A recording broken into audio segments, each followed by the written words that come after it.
janati tava jananam kalo na janati tava samapanam drushto maya tava mahakaraha yogeshvara kala kala yogeshvara kala kala. Namaskaram, namaskaram, sir. Because I said something in a language that you don't understand, I think I should explain a bit. Thank you, thank you. I'll make it simple. It's a chant talking about how cycles of time can either crush us or trap us, or if we ride them, it can liberate us. Only one who is risen above the duality of one's existence, only one who is in yoga, which means one who has known the union of one's existence with everything else, only he will rise above the time. And only one who rises above the time has mastery over life. I think the topic which has been given tonight is the discussion of making space and time for consciousness. And so one of the questions is, how does one escape time? Can one escape time?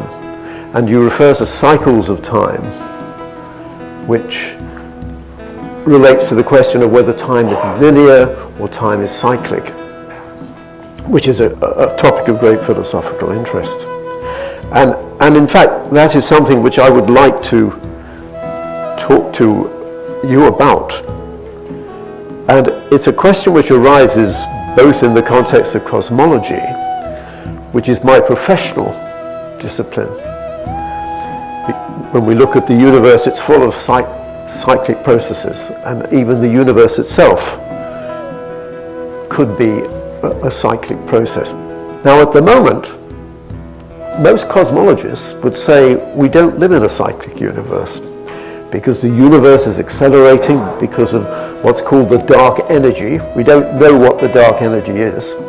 It's meant to be some sort of cosmological constant, but it makes the universe accelerate rather than recollapse. So if you ask most cosmologists, they say, well, though the future of the universe is it will expand forever and it will get more and more dispersed, eventually we won't even be able to see the other galaxies. They'll be so far away. But that's interesting because if you read most of the religious texts, especially I think from the Eastern tradition, the Hindu and the Buddhist texts, there the indication is that the universe is going to recollapse and that you will actually have cycles of the universe. And I have to confess personally, I've always favored a cyclic universe because everything in the world we know of has cycles. It turns out that the time of the cycle is something like 20 billion years. And that's remarkably close. I mean, if the universe is going to recollapse, it will recollapse on that sort of time scale, probably. And modern cosmologists have only discovered this in the last 50 years using their telescopes. And so it's remarkable that Buddha and maybe other mystics were able to get this information, whatever it was, 500 BC, to many, many years ago. So it's like you have this inner space station. So we're spending, through science, we're spending billions of dollars to get this information, whereas one's getting it from these mystical insights for free. Well, of course. It's not free. Oh, It's not free. It costs life. It costs life. Oh, it's not. It costs life. It's not free. I see. Okay, fair enough. Yes, fair enough. No. Dollars come from somewhere else. Life goes waste. Yes. Looking at these things.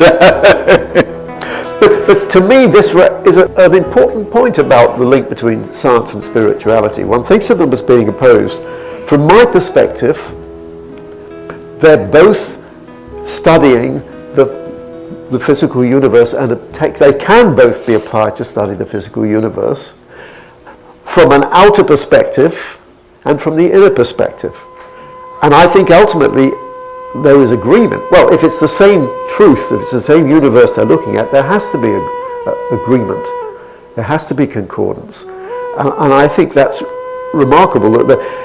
So I know there's been a tradition of inner science in Indian philosophy for many years, thousands of years, but in Western philosophy, the focus is all on outer science. And I think part of this union between science and spirituality will be the realization that inner science and outer science must merge.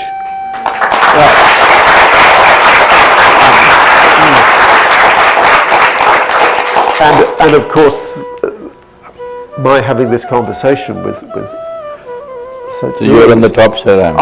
This is And by the way, whoever prepared this backcloth, it is beautiful. I mean, I don't know if it was done specially for this conversation, but all these equations, they make me feel at home.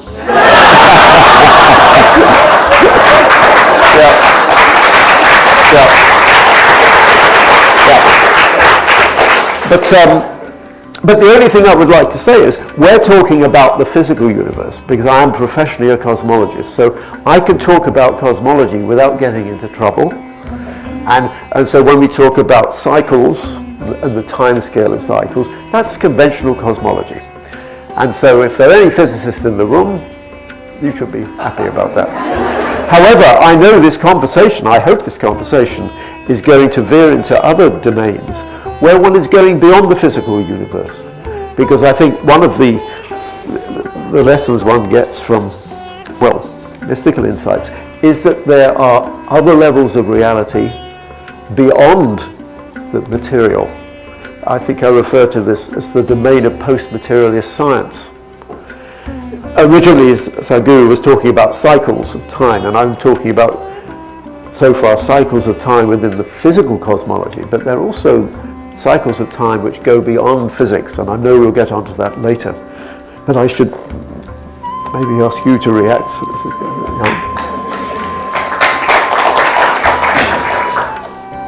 Because today, modern science, the methodology is to come up with a concept, make a theory, build a mathematical backbone, and then look for elements of proof which could confirm those things. I believe that's a methodology. The methodology of mysticism or yogic way of looking at things is to turn inward and look at what we are made of. This is coming from the fundamental, in science you would say an assumption. In my experience, I say from the fundamental knowing, the way I am made is not different from the way the universe is made. I am just a tiny bit, but still, you can sit here with these little eyes, you can look up and look at a galaxy. This is because this is made the same way and we are able to reflect that. There are some studies, people say that they've looked at the vision and mindscapes of some insects or something, some experiments have been made where they're saying their vision and their thing doesn't go beyond their survival requirements. So this capability we have because we are able to reflect the entire universe within us, if we wish. In fact, everything that we are seeing is only a reflection. Right now, these people seem to be here, but we are only seeing them the way they are reflecting in the firmament of our minds. There is simply no other way to see it. So having said that, the fundamental instruments of perception is just this. How we keep it.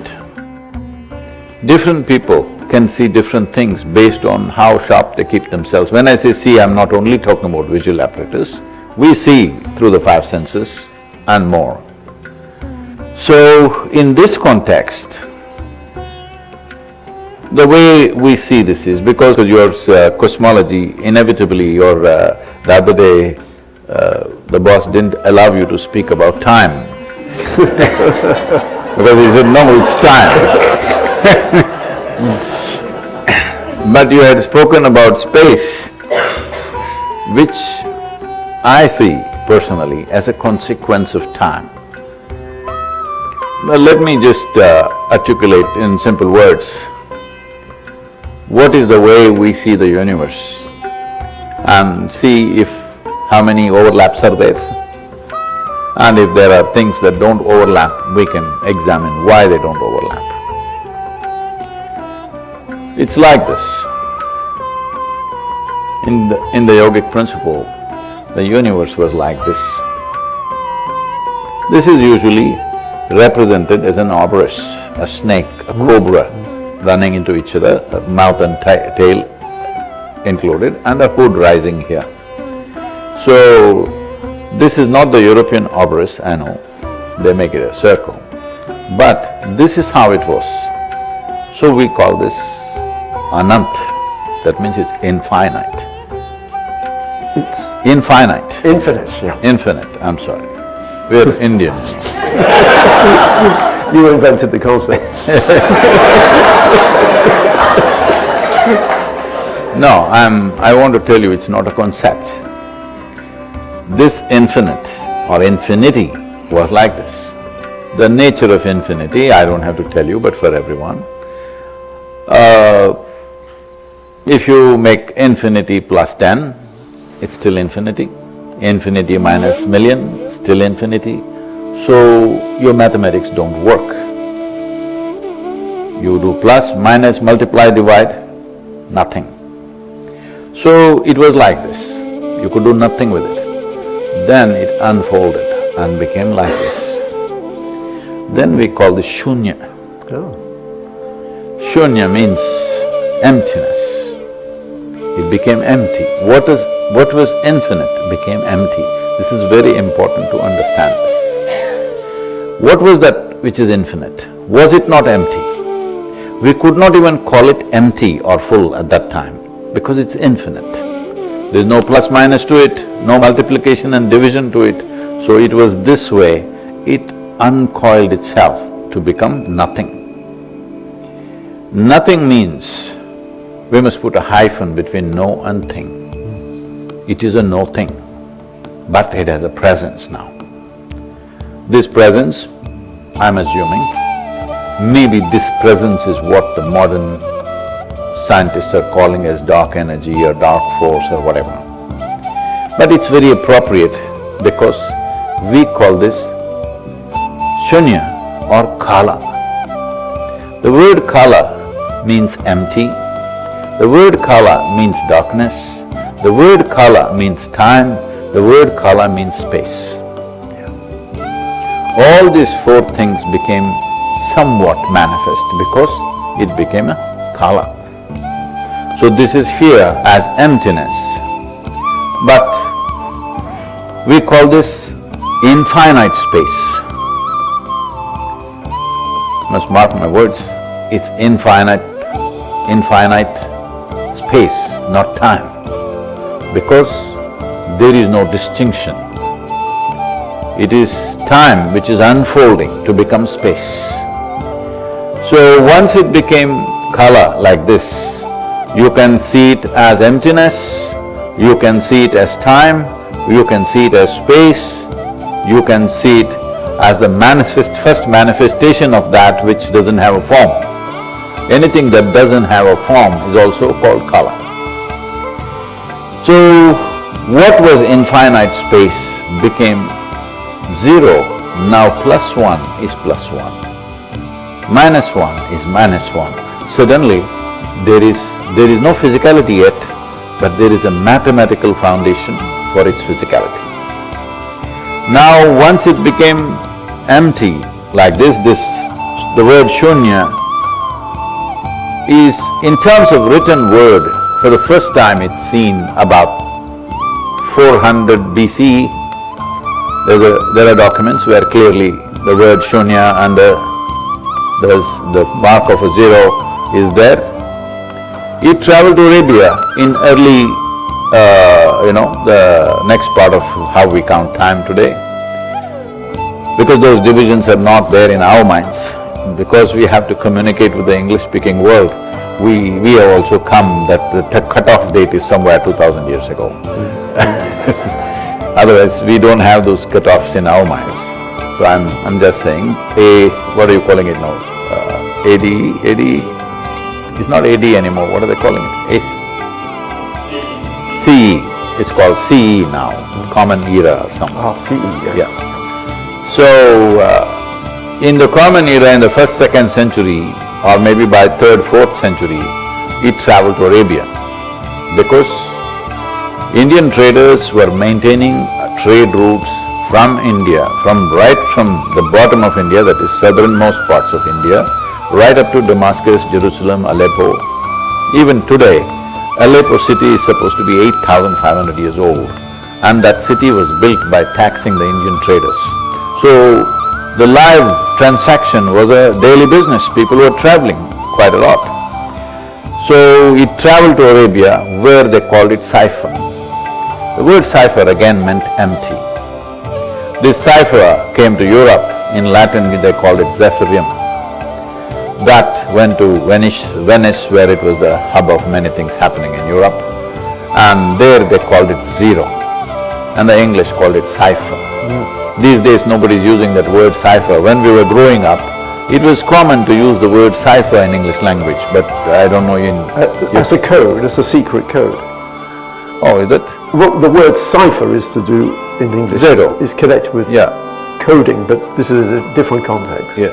We used to use the word cipher as a zero. When say, it was used in a derogatory way, oh, he's a cipher, he's nothing, kind of thing.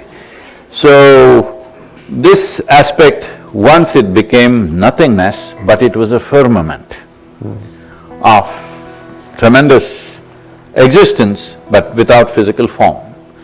Then we go into a more, a dialectical way of expressing this, where we say, we're calling this kala as a being, a large, formless, not large, infinite, formless being. Infinite cannot have a form, of course, so it's a being. And he breathes. He was inhaling is a long process, maybe running into millions or billions of years, there are calculations for that, I am not the mathematician for that. And when he exhaled, it's not that he has nostrils, he exhales from everywhere. If you did not have nostrils, actually even our skin is it's not only perspiring, it's also respiring, So we are breathing through our every pore in the skin. Like that, when he breathed, that created a certain amount of energy. That we call as Shakti. Shakti came out of him. When energy came out of him, then this firmament of nothingness, which is a powerful force, it started reverberating initially, then caused ripples. Those ripples led to cyclical movements. So with these cyclical movements, the first physical forms came out and it all over burst forth. As these cycles became more and more complicated, from whatever we call as electrons, protons, atoms, planetary systems, universes, all these evolved because of the cyclical movements. Fundamentally, we see physicality as a consequence of cyclical movement. Our very birth is because of the cyclical movements in our mother's bodies, otherwise we wouldn't be born. There is a yogic doomsday you would like to know. So studying these cycles, feeling these cycles in our own bodies and studying these cycles, things were figured out because we were more interested in how to transform life here and how to make a human being go beyond these cycles. As I said earlier, the cycles of time are such, they can crush you. Why? In their childhood they were like this, and now they become like this, a lot of people. Time has crushed them. People think it's their experiences of life, this and that. No, that is only an excuse, it's actually time which has crushed them. or the same time could trap people. They're okay, but they're bored and they don't know what to do with themselves. Do you mean crush them in the sense that they die? That will anyway happen, but when they're alive, they feel crushed by time. The cycles of time just crushes them day in and day out. Many people wish the sun doesn't come up tomorrow morning, but it comes up and they have to go to work. It crushes them. You know, in United States they have thank God it's Friday. Yes. It means they don't have to wake up tomorrow morning. Yes. TGIF we used to. At Caltech we used to have the TGIF celebration every Friday. So, we want to break these cycles. So, any cycle naturally has a centripetal force and a centrifugal force. If you get caught up in the centripetal, you get crushed. If you ride the centrifugal, then you're released, a tangent is formed. So, to attain to this tangent is the goal of life in the East. We call this mukti, nirvana, moksha, whatever. Essentially, we want to ride the physical cycles in such a way we are liberated from the physical cycles. How did people see these things? How did people come up with these things? This is always a question. Well, how did the modern scientists see something? Today everybody is talking about Hubble and whatever the other one, John Space? James Webb Telescope. James Webb Space, whatever. What are these instruments? These instruments are just extensions of our own senses. Only because we have eyes, only because we have eyes, the telescope means something. Otherwise, what is a telescope for a man who has no eyes? Simply nothing, all right? It's just a pipe. With a few mirrors and maybe lenses or whatever it is, it's just a pipe. It's a metal pipe, we can use it for something, but you can't use it because inside they've blocked it with so many things. Quite expensive. Expensive pipe. I agree with that. So I'm saying only because we have eyes, we are making instruments which will extend our eyes. Indeed. So, this extension was done in so many different ways. One of the things that we did was that we created energetic forms which would make us look very, very far. Today, unfortunately, it is all being misunderstood and misrepresented, but there were instruments with which we could look very far, we could open windows into the cosmos. These we called as our deities. These are not gods, there is no concept of God in the East.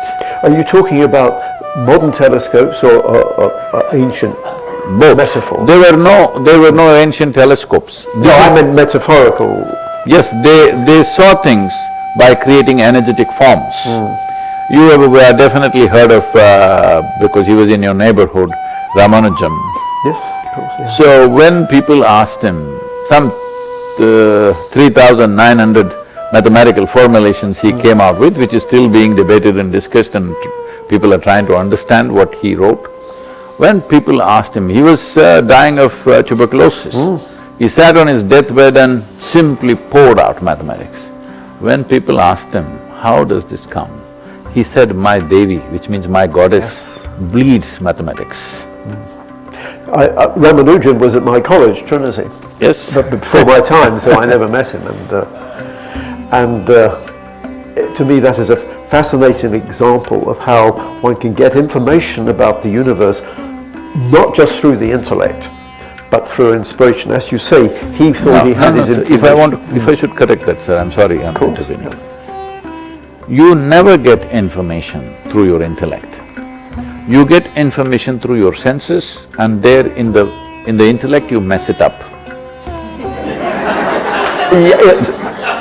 Well, I meant to say you match it with the old information and try to make sense out of it. I wouldn't like to admit that we always mess it up, but I think… No, I'm saying we're trying to make sense out of it. But normally what we think is sensible right now is actually blocking us, because what we think is smart, we can't leave. What we think is stupid, we can leave easily. So you've made so many interesting points, Sadhguru, that well, I'm not sure I can remember them all, but can I react to some of them? I will remind you.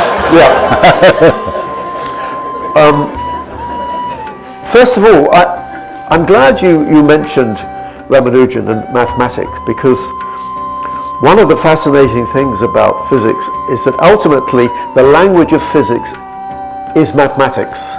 You can see a few equations behind.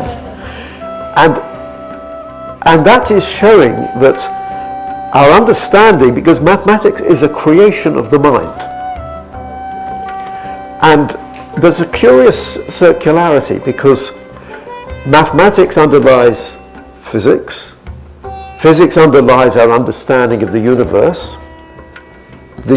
produces life and brains, and then the brains produce the minds which produce the mathematics.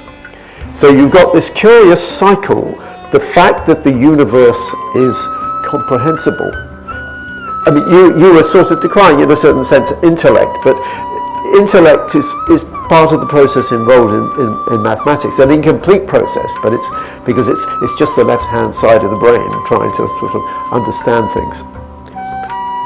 And to me, that's always fascinating, why mathematics is actually able to describe the universe. It's a miracle. We talked about miracles quite a lot, but it seems such a miracle that human beings, with their limited brains, are able to understand so much of the universe.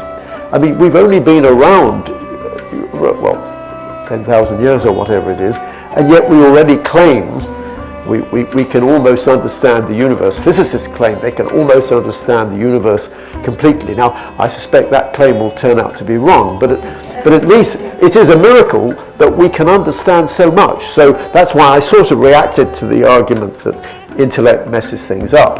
I agree it's often wrong, and in fact I suspect most things turn out to be wrong in the end in physics, but one shouldn't worry too much about what's right and wrong. I think what's interesting is the path.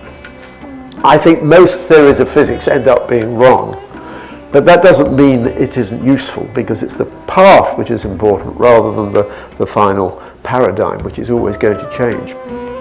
But I remember there's a statement that mathematics is the language of God. I don't know if this is a statement in the Indian philosophy, but mathematics is the language of God, it is sometimes said. On the other hand, I know that Rumi said that the language of God is silence, and that maybe is more consistent with what you're saying. But so that's the first point I wanted to make, the importance of mathematics. Although ultimately it can't reveal everything, I still think it's important, and that's why I loved your reference to Ramanujan, who was a spokesman for mathematics, which came, I think, from his Davis, from his angels, rather than just through his intellect. Now, I love the moment when you took your infinity and it turned into zero. Because, as people will know, I spoke about the cosmic Ouroboros in my talk on Thursday. And I love the cosmic Ouroboros because it encapsulates all the triumph of physics in coming to understand the physical universe. But of course, the most interesting aspect of the Ouroboros is where the head meets the tail. And I said, well, the head corresponds to the universe. We know how big the universe is, 10 to the 27 centimeters, and the tail corresponds to the Planck scale, 10 to the minus 33 centimeters. Well, those are only the biggest and smallest scales as we understand it. Really, what those scales represent, it's infinity and zero. Okay, the larger scale is infinity and the smaller scale is zero, and of course we reduce them to finite amounts so we can understand them. But to me, the really interesting point about the Ouroboros, the top of the Ouroboros, is that is where infinity meets zero. Now, the symbol of the Ouroboros is like a zero, you remember. But the symbol which Sadhguru used is of course the symbol of infinity. And I came across your representation of that on the website somewhere. It's a beautiful image. In fact, I think I even showed it briefly at the beginning of my talk. But I'm not sure if it was intended, but to me that was a fascinating thought, because it shows that in some sense infinity is zero. And that's how the universe began, because from a physicist's point of view, the universe began in a vacuum. We don't know exactly what happened at the beginning of the universe, but in some sense there was just pure energy. There was no matter, no form, no structure. So it just started out of a vacuum. And the vacuum, I suppose, corresponds to zero. But it also corresponds to infinity. Because from my perspective at least, at the top of the Ouroboros, that may be the end of physics as we understand it. But actually, from my perspective, that is where mind and spirit come in. And so that from my perspective, if we want to have an extension of physics, it's there at the top of the Ouroboros that we're going to somehow find mind and spirit. And maybe from a cosmological perspective, that is where the universe has come from. Because if you believe that mind in some sense was prior to matter, you must find it there at the top of the Ouroboros, precisely where your zero and your infinity meet. Now, and then you refer to all the different cycles of time. The other thing about the Ouroboros is that there are all those different levels of structure. You remember I talked about them. There's biological time with human beings, there's planetary time, there's stellar time, galactic time. So the physical world is full of all these cycles. And so when the material world was created in the Big Bang, it led through a process of evolution to all these different levels of structure, which had all the different cycles, all the different time scales, which of course range over a huge range. I mean, that cosmic Ouroboros was expressed in terms of space, in terms of time, spaces, the scales of things. It could equally well have been expressed in terms of the time scales of things, because every length scale goes with a time scale. You mentioned space and time are intimately connected. And so you could also have put time scales around that diagram. Every level of structure has a time scale associated with it. And so that is a manifestation of the physical world, that there are all these cycles. And we as human beings, of course, we experience a limited range of these cycles. And I was impressed, almost depressed, when you said how it's the cycles which can overwhelm us. The experience of these cycles can be almost depressing, because you feel that it's just in everyday life constantly. I hate shopping, and I find having to go shopping every day, especially when my wife is away, and having to every day shop and then cook every day and then wash every day, it's a bit overwhelming. So I think I understood what you meant by that. And but that's part of it. It is part of cycles. I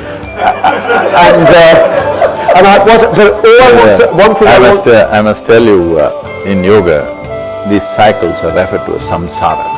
Yes, yeah. But in common society, in the language, the word samsara means family. Oh, right. Oh, I didn't realize that. Oh, right. Well, I can... Actually, I don't have any children, but I can imagine that's samsara, yeah. Suppose you went to your lab and you found a new universe. It doesn't matter, you still have to come home. Yes, yeah. And yet, of course, from Buddhism, I understand the concept of samsara and the constant cycle of birth and rebirth, and how one needs to escape from that.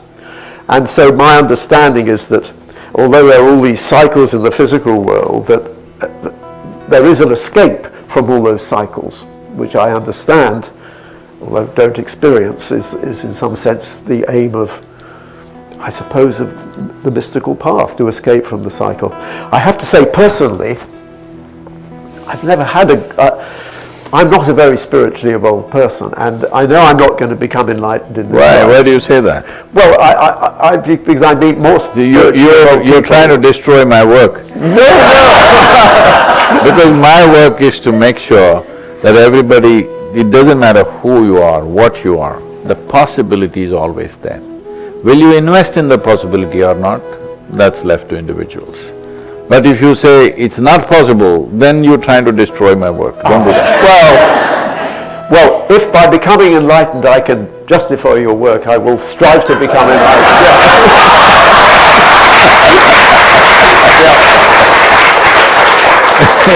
But all I mean is that I don't personally feel I've been very successful. I mean, I meditate and things like that, but and I know, but I have many spiritual friends, many, and I like to think that their spirituality rubs off on me somehow. No, sir. This is a wrong sense of the term spirituality spreading around in the world. Okay. To be spiritual, you need not be going to a temple, church or mosque. You need not be praying, you need not be meditating, nothing. It is just that if you're sincere enough, I'm using the word sincere because if you're sincere enough, you know you don't know a damn thing. That means your intelligence is always seeking. If you keep yourself that way, you're spiritual. Okay. So I've not given up on you. Oh, well, I feel I will be more spiritual after this conversation. And so, one thing I would like to talk about, because actually I would like to get some information from you if I can, because although I'm a theorist and I'm speculating about the nature of time and consciousness, I have this feeling you probably know all the answers, or at least some of the answers, so I would like to ask how some of my ideas relate to your insights. And it's to do with the nature of time and indeed the nature of space.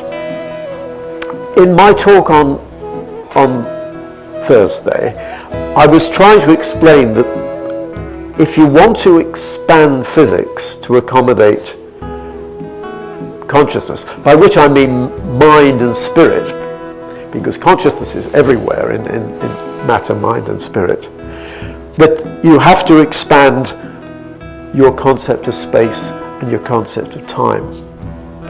Now, I already spoke on Thursday about in what sense I felt you had to expand your concept of space. But just to recap, just in case there were some people not there, my argument was that most mental and many spiritual experiences do require a space.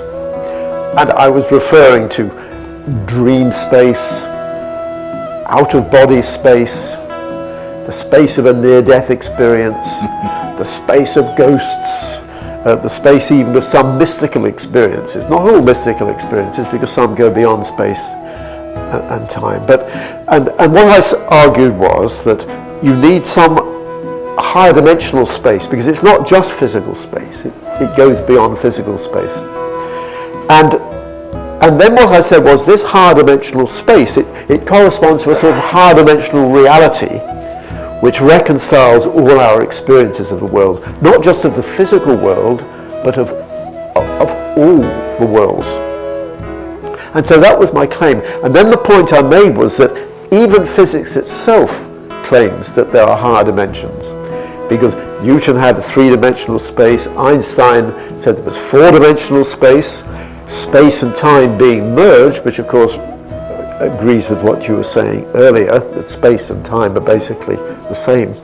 And then I explained how they introduced the fifth dimension to explain electromagnetism, and then how they introduced 6 more dimensions in superstring theory, in order to describe all the physical interactions. So then you had a 10-dimensional world.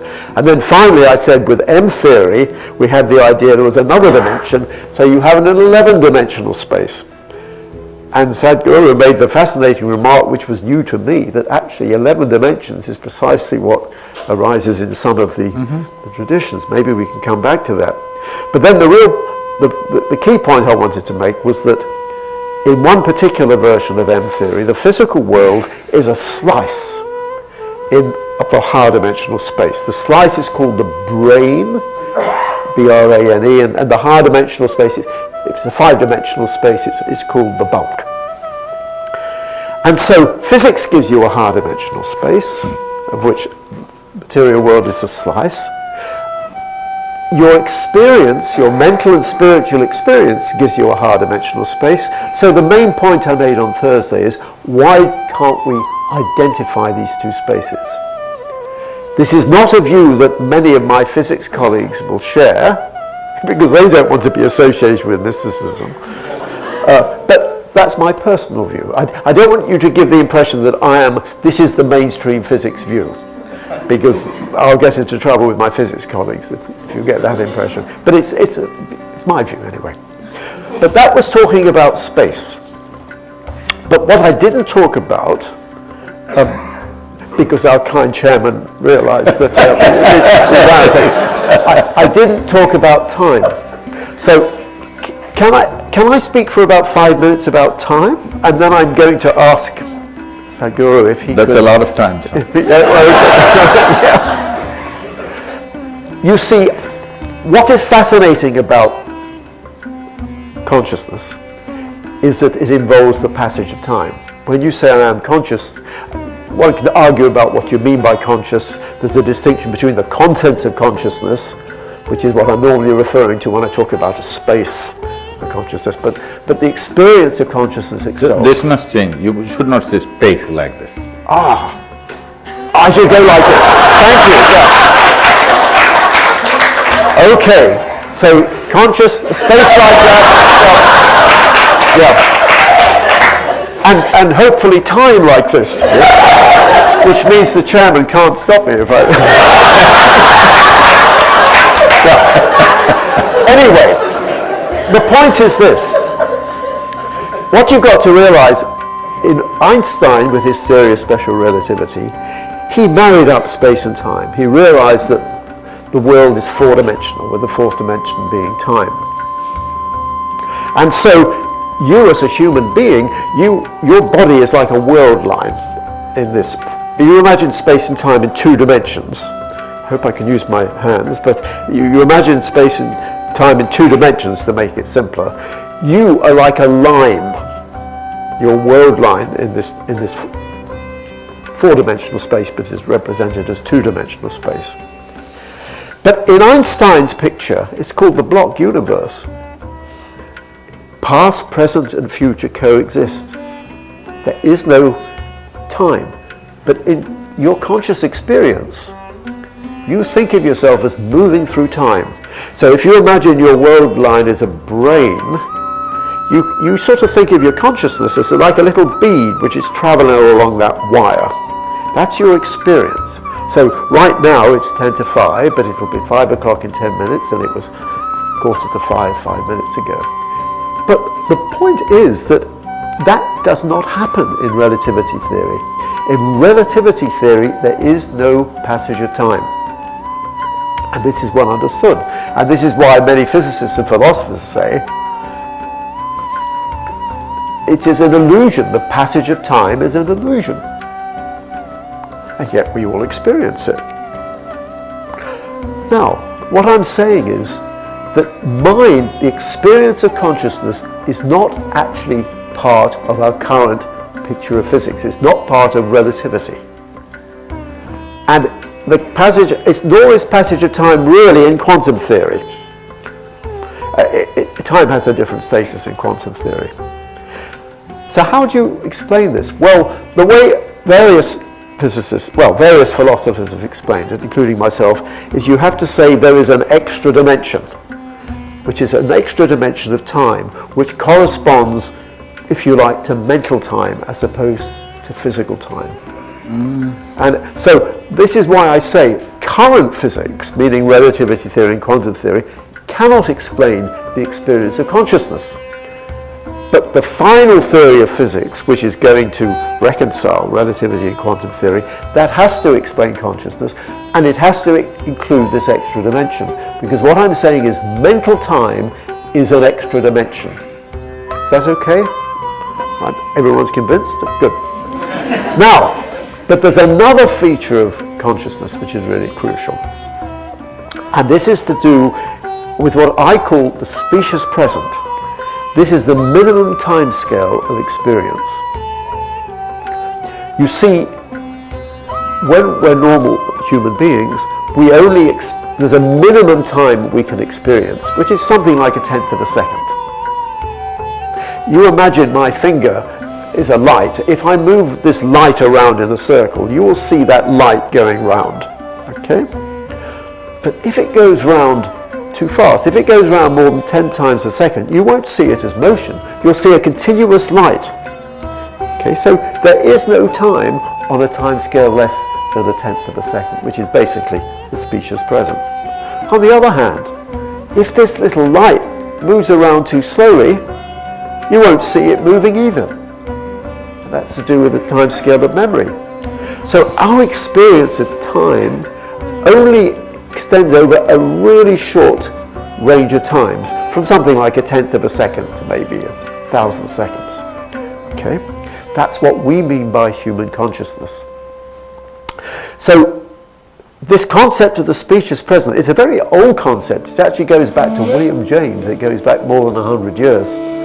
But even many philosophers don't talk about it. So consciousness comes with a specious present. And our specious present is essentially, roughly, say, 1/10 of a second. Now, we as humans are very arrogant. We assume that that is the only level of consciousness in the universe.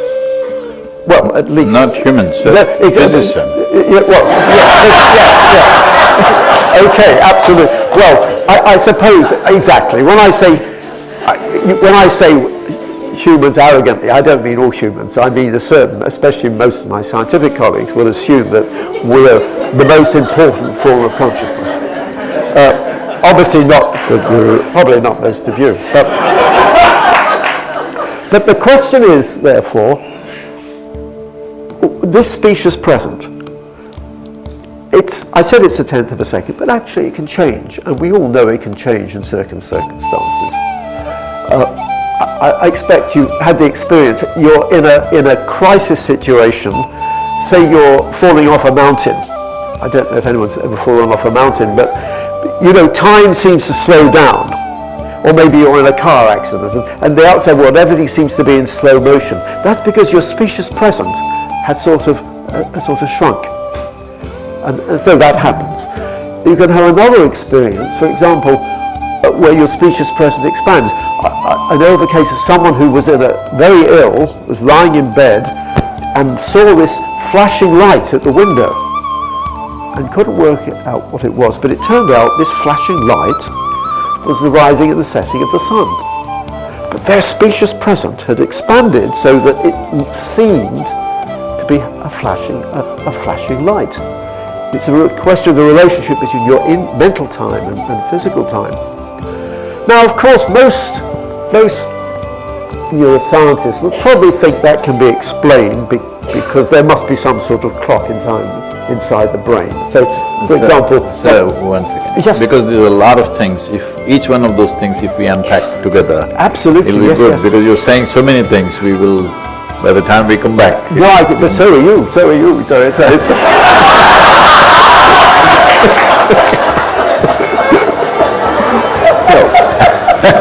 Yep. Yes. The important thing is, I think Einstein is committing incest. Yeah. When he says, we will marry time and space. I don't know whether he said it or not, you said. Because what we are seeing as space, in my experience, is a consequence of time. Time has given birth to space. And our sense of time is essentially because of cyclical moments, otherwise we don't know time. Right now people are sitting here, well, if this goes for an hour and a half, two, they're okay. It doesn't matter what great truth you talk, if it becomes 4 hours, they will slowly slip out. Because, not the clock, their bladder keeps time. Their backside keeps time, their lower back keeps time. Hello? Suppose they didn't have a body, we took away their bodies. Then if we sat here for 2 million years, they have no problem. We as physical beings are a consequence of time, which is essentially cyclical movements of physical material. We are a consequence of that. If we rise above our physicality, there is no sense of time in us. This is what, unfortunately, the Western observers are saying is trance. Somebody has risen above his physical state. Now, he sits here, you think he's sitting here whatever number of days, but he, in his experience, is sitting for a few moments. It's a living experience for me in my life. And there are any number of people who've gone into deeper processes where if you make them sit in a certain state, they don't know any sense of time, time just like that. So, how much impact? When I said you can either get crushed by time, or you can be trapped by time, or you can be liberated by riding the time. How deeply you're identified with your physicality, that's how much power time has over you. If you're not so physically identified, now you are a scientist, you're lot happening up there. Now you go into your laboratory or wherever you go, you don't know when to eat. There are some people, their stomach tells them all the time when to eat, when to go to the bathroom, when they should go again.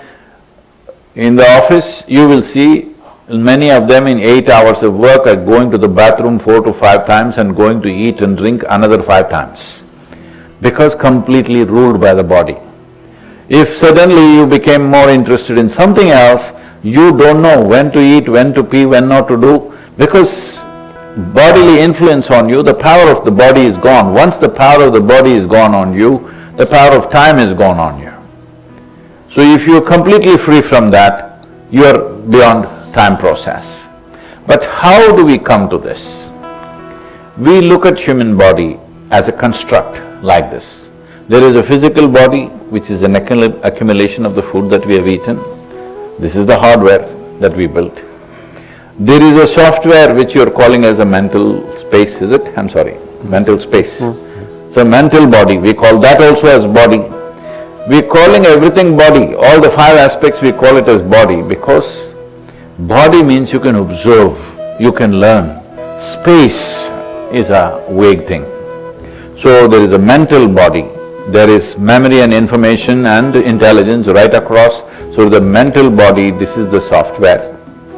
Hardware, software together can do nothing unless it's plugged into power. So the third layer, we call this as the pranamaya kosha or the energy body. So it's plugged in and these things are functioning. Most human beings live their life between physical, mental bodies. Very rarely there may be little bit of experiencing the pranic body or the energy body. The next dimension of the body is called Vijnanamaya kosha. Vijnana literally means is, jnana means to know, jnana means to know. Vijnana means it is a combination of 2 words, vishesh jnana. That means an extraordinary knowledge. Extraordinary knowledge means anything that we don't perceive through our sense perception, but we perceived it. Then we call this vishesh jnana or vijnana. Today in India, the word science has been described as Vigyan. Right now in school subjects, it's called Vignan. Because we are saying this is extraordinary knowledge, because what your eyes could not see, your telescope saw. So we are saying you are having extraordinary knowledge, because beyond the sense perception you extended it somehow. It doesn't matter how you extended it, somehow using a physical mechanism or using your own power of extending your eyes, somehow or the other you saw something that your eyes cannot see. So we call this Vigyan. So general science is called Vigyan in India now. So this Vijnanamaya kosha, for lack of English words, some people describe it as the etheric body. What this means is, it's a transitional body. Between physicality and non-physicality, there's a transition. So now, from what you are saying, because I'm not much of a scientist by any standards, so what I perceive is, science is little bit putting its tentacles or its, what do you call this, the cockroach things? Antenna. Antenna. You're putting your antenna into Vijnanamaya kosha, but not able to enter. The fifth layer of the body, we call it as bliss body, not because there's a bubble of bliss inside, simply because we do not know what is its nature. Because it's not physical at all, we cannot define by any word or describe it by any description. So we say bliss body because this is child's language. It is like a child sees a speaker, let's say, a speaker like this, and you say boom, boom. So in that language we are talking. When we touch it, our experience becomes so blissful. So we are saying this is bliss body. We are not saying that is the nature of that. We are saying when we touch it, we eat something and we say it's sweet. Because sweet is our experience. That is not the nature of what it is. This is our experience, so we call it bliss body. Right now, please, I am not trying to be countering something, I am just trying to define my understanding of this. From what you are saying, I see that you are nibbling at Vijnanamaya kosha. But to cross it, if you don't come out of the other day I called it a dungeon, today I will remain into foundation. The foundations of logic you must cross. Because logic can function only with two, this and that. Without that, you cannot. Now, these two things have gone till here, it needs to become like this. So somebody married, time and space, that needs to happen within us. You can… this marriage of time and space or merger of time and space can only happen if you transcend your physical nature. Otherwise, it will not go there. I entirely accept that one reaches a point beyond logic, beyond mathematics, but nevertheless, I would argue that you can extend the logic and the mathematics beyond the physical domain, because I was making a distinction between physical time and another level of time which is not physical but nevertheless subject to logic and subject to mathematics. So I think what I'm saying is that there's an intermediate regime between the material domain, which most physicists think about, and that domain which goes beyond logic and mathematics altogether. So I think what I'm talking about, what I'm nibbling at, if you like, is that intermediate domain. So I don't think that's in contradiction with what you're saying, but I mean, I was talking before about how your experience of the specious present can change, but that was all in the circumstances where the specious present was presumably related to what was going on in the physical body. But the point I wanted to make was that you may have a psychic or a mystical experience where your experience of time is very different indeed. So, for example, you might have a near-death experience in which your whole life is seen in an instant, okay, rather than just as a… So your 100 years is just seen in one moment, because in some sense your specious presence in that state of mind has expanded to be a whole life.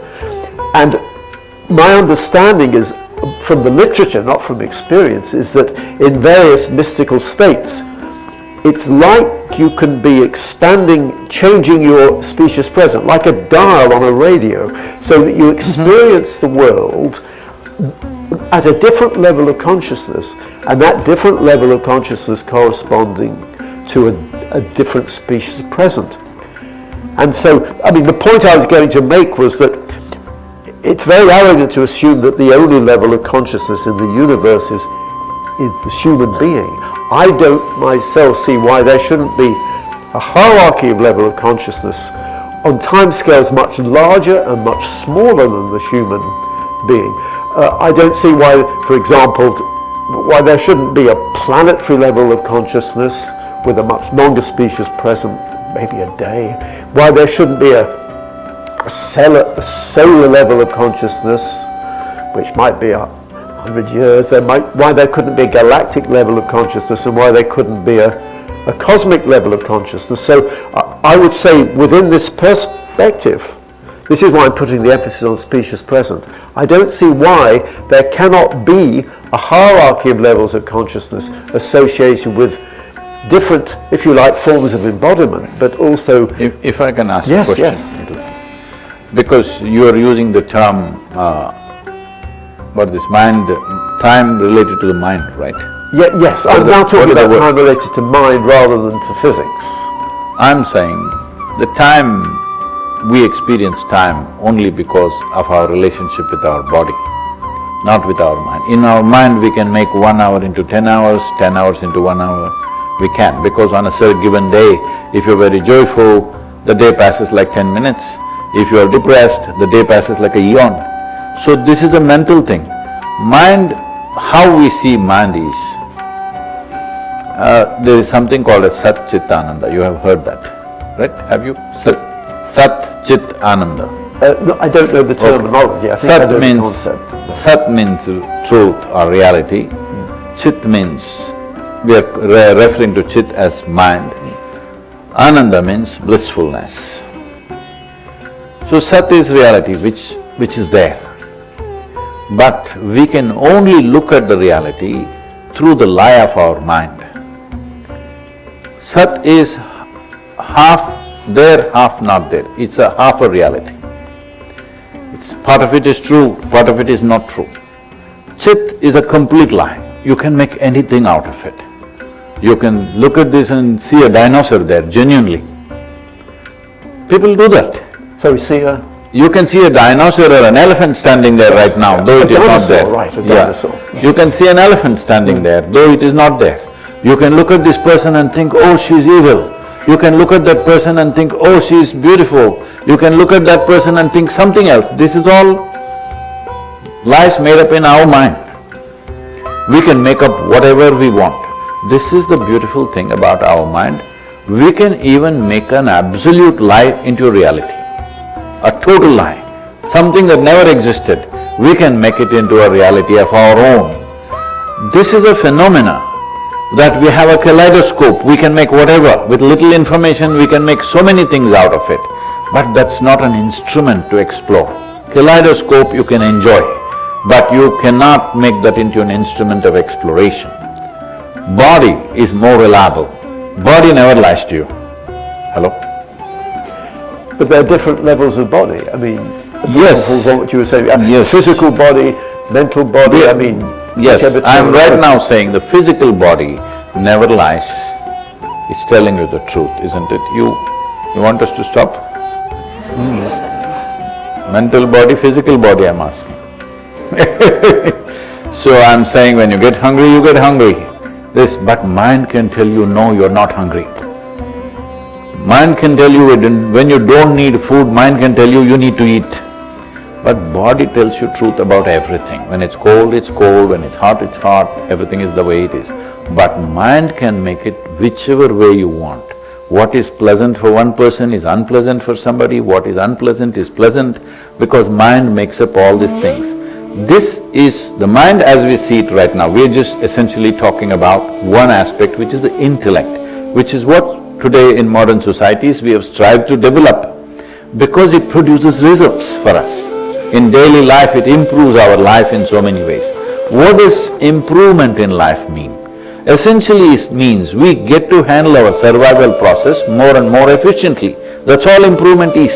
This is why, though compared to how, let's say how our grandparents lived and how we are living today, probably every one of us have 10 to 20 times more than what they had, we are not any more joyful or any more liberated than them. Though people claim, it is not. When you look at the people on the street, their faces, they're driving their dream cars, when you look at their faces, you know they are no better. People who walked or bicycled were also like that in the past. I am not saying we are more miserable, but we cannot claim because of these comforts we have become more joyful. we become more comfortable, more convenient life, more possibilities in the physical world, all that accepted. But this doesn't change the experience because it's the mind which can create whatever you want. Some people who manage their mind well, they see a good picture on their kaleidoscope. Some people who don't know how to manage that, they see a bad picture all the time. But that's got nothing to do with the reality. So when we are using an instrument like this to explore the fundamental reality of our existence, it'll give us a bad picture. Telescope is a good thing, kaleidoscope, no. So that's… Can I ask you a question? Because you're talking about, you see the dinosaur or the elephant. I didn't, I'm just… That was your example, but would you regard our theories of, from physics, our theories of the world as being like the dinosaur or the elephant? No, I'm not saying that. See, the theories of the world, I'm not saying they're all wrong. That's why I said they're pointing in the right direction. But even if you point in the right direction, let's say right now our vision, like some other, like a fly or a grasshopper or a mosquito, is only 10 feet. Let's say both of us can see only 10 feet. We can think, okay, these 2 rows of people are sitting there, maybe 20 rows are there, maybe there are more people, and we start looking. But still our eyesight improves, we're not going to see them.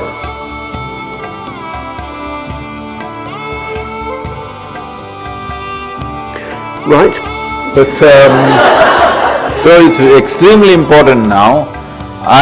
In my perception, science has never pointed in the right direction. In the last 25–30 years, they're beginning to point in the right direction. When they're pointing in the right direction, developing instruments to see further is very vital now for emancipation of humanity from being stuck in their own cycles. But you see, when you're talking about eyes, there are the physical eyes, but what interests me is that, for example, if one has an out-of-the-body experience, one floats around, one sees things, but one's not actually seeing anything through one's physical eyes, so it's as though there's a different level of body embodiment, a different level of eye, a different sort of light with which one is exploring the world. So are you making this remark just in the context of physical… In every context I'm saying, suppose it's true that somebody slipped out of their body and floated around. I can show you some examples which are stark, unbelievably stark, which will be shocking for most people. Leaving that, let's say somebody here slipped out, this is a good candidate.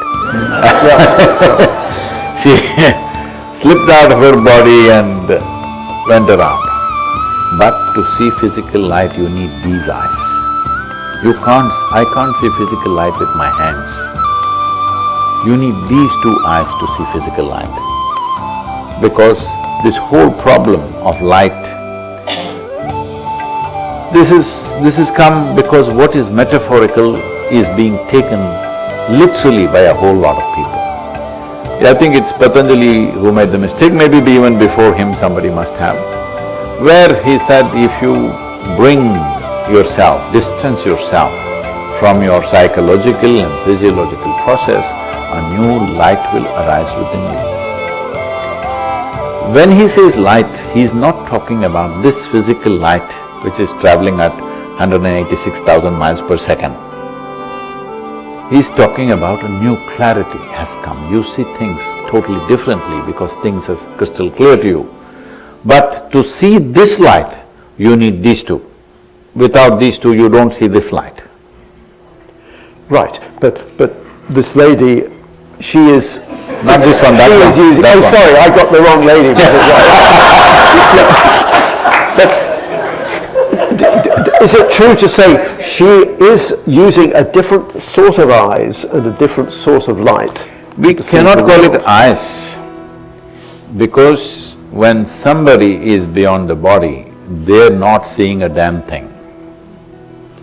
But that does not mean there is no experience. Experience is coming because of inclinations, inherent inclinations which we call as karmic vasanas. That means because you have a certain volume of information, even in your subtlest form, You have a certain volume of information. Information, if there is no intent, it creates an inclination. Suppose you sit here, you have no intent as to what you should do right now. Now you go by your inclinations. Some people will pluck the flower like this, some people will drink something, some people will smoke something, some people will simply sit here and dream something. This is an inclination. If you don't have an intent, naturally your memory creates an inclination. We call this inclination as vasana. Vasana literally means smell. Why we're calling it vasana is because in the animal world, it is the smell which plays a big role. Even in human life, smell plays a massive role, but people are not noticing it simply because of their cerebral activity. A whole lot of research has gone into it now, various types of research. People are saying, these scientists saying, okay, they are saying you might have chosen a husband or a wife or a partner in your life because of an unconscious sense of smell you have about that person. Smelly people, I'm interested in the phenomena of levitation, for example, and there's the famous case of Saint Teresa of Avila who would levitate. Now, that in itself would not be a mystical experience because a psychical researcher would say, oh, she's levitating, we must measure how high she goes and how far she moves. And so I accept that is not a mystical phenomenon itself. But Saint Teresa herself was having a mystical experience. So for her, she was in an ecstatic state. So there was a link between why is mystical being and ecstatic psychic. mystical? Why is being ecstatic mystical? Well, I have no experience of mystical experience myself. So let me come to that. Yep. See, right now, recently some journalist is asking me, Sadhguru, if there's one achievement in your life, what is it? I said, tears. So what do you mean by tears? I said, every day, millions of people, if they close their eyes, tears of ecstasy are washing their cheeks. This is the only achievement I have, rest is all circus. Rest is circus only in the world. You have to do circus to get people attracted to that process. So, being ecstatic happens if you stop creating unpleasantness within you. When I say unpleasantness, you sit here and think, oh, what is she doing? She's writing down, what's she doing? Will she get it right? I don't think she'll get it right. This is a genuine opinion. Does she understand what I'm talking? Is he okay? Is that this? I'm saying these 1,000 things are there. It's not even conscious. These things are multiplying into millions as you grow up. Now, all this muck which you think is your thought process and your emotions and your opinions, especially you're in a university full of opinions, okay? If with all these opinions, you can't see nothing clearly. To just keep down all the opinions that you have, it takes a lot of work. People are around me for 20, 30 years, same people. I don't have a single opinion about them. Only when it comes to work, I have to do something with them. Then I have an opinion whether they can do this or not do this. But when I just look at them, I just look at them as they are now. I don't care how they were 10 years ago. I don't care how they were yesterday. When I look at them now, I see them as they are, because this is very important for what I do. Otherwise, oh, this one is possible, this is an enlightenment candidate, this is no good, that is a good one, this has good genetics, that has bad genetics, this is all rubbish. It's got nothing to do. All these things have got something to do with their bodies and minds. I have no business with their body or their mind, for that matter. So they may think loving their guru is a great thing. I think nothing about it, because love is a simple emotion. Even a dog can do it very well, better than you. Hello? We are making a big deal out of it and exporting it to heaven and saying God is love.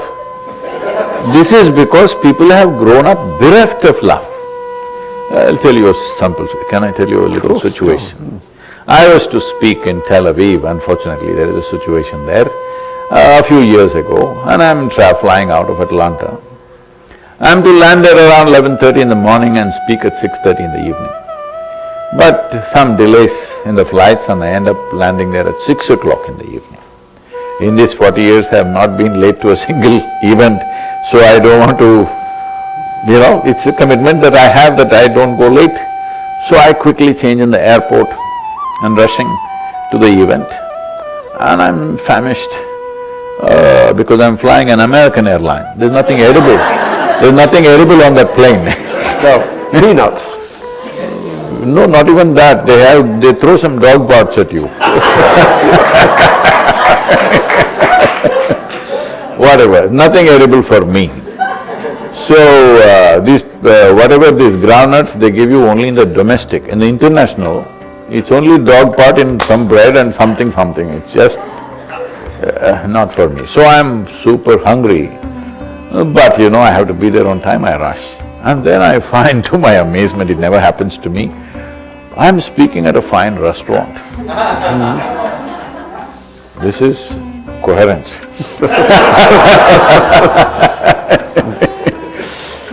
Then I walk in and people are already there, they're greeting me. One man comes up and says, "Shalom." I ask him, "What does it mean?" He says, "This is the highest way of greeting." I said, "It's all right, that's your opinion, but what does it mean?" He says, No, this is the highest way of greeting." I said, "All right, what does the word mean?" Then he says, "It means peace." I said, "Why is peace the highest way of greeting unless you're born in Middle East? In South India, somebody comes up to me in the morning and says, 'Peace.' I said, "What's wrong with you?" So I'm saying, anything that you deprive yourself of slowly rises to heaven. You've not seen peace in your life, peace becomes God. You've not seen love in your life, love becomes God. You've not seen blissfulness in your life, bliss becomes God. No, these are all simple human emotions. So if Saint Teresa, if she walked around blissfully, I'm glad for her. Today I can show you, if not millions, at least hundreds and thousands of people who are blissed out, at least for parts of the day. I am blissed out all the time. So for me to simply close my eyes and come to tears is just 2 moments, I'll be there. There are many people like that here and everywhere. So it's wonderful if that woman walked like that, it's a fantastic thing, because that's how a human being should be. You shouldn't make a saint out of her. She is a wonderful human being. And every human being should be that way. They must walk the streets like this.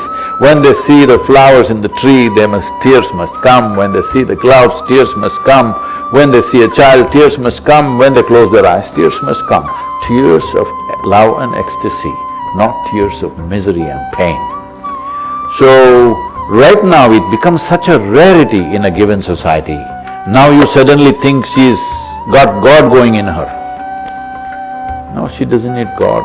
Human beings are capable of experiencing these things. I'm saying these are all experiences that human beings have. Almost every human being at some point, in a moment of love or joy or something, tears have come to them. It's just that it's not common. If she made it a part of her life, fantastic.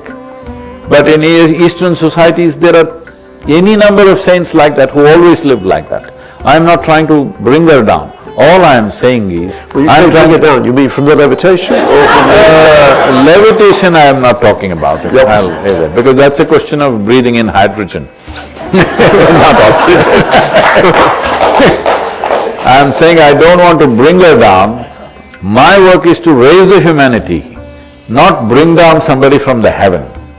So unfortunately in those societies, because everybody else is in such a mess, if one human being rises, you think she fell from the top.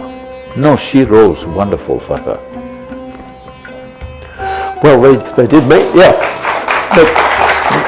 But I'm saying there's nothing mystical about that. I mean, that's a question… We can say that is clearly a spiritual experience, let's say. Oh, spiritual is fine, I mean, yes. the level… No, because we are trying to draw some distinction between psychic, spiritual and mystical.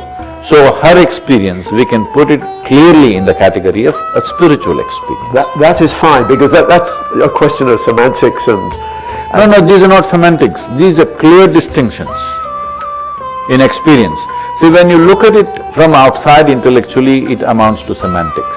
In terms of experience, what happens in my body is physical, what happens in my mind is mental, what happens in my emotions is emotional, what happens in my spirit is spiritual, is distinctly there, nobody can question that.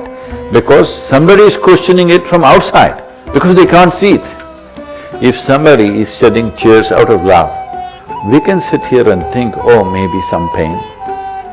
This is our conclusion, but they may be blissed out with love and tears may be coming out, possible? So, semantic issue comes because we are outside observers to human subjectivity. That'll never work.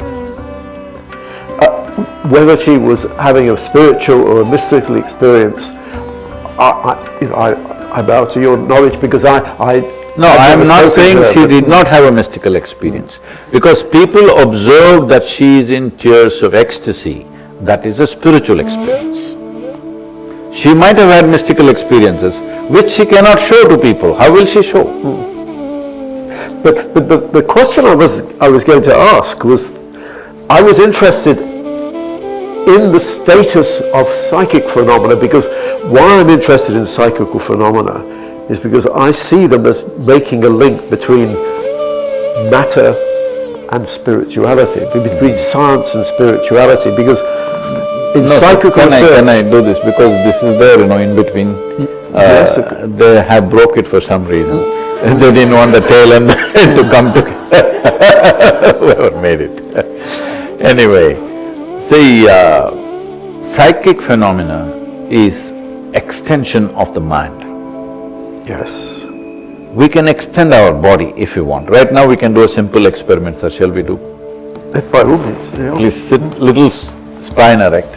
What we will do is put our hands together like this, and we will vigorously rub these two hands together with eyes closed for, let's say, 30 seconds, all right? Okay. Like this.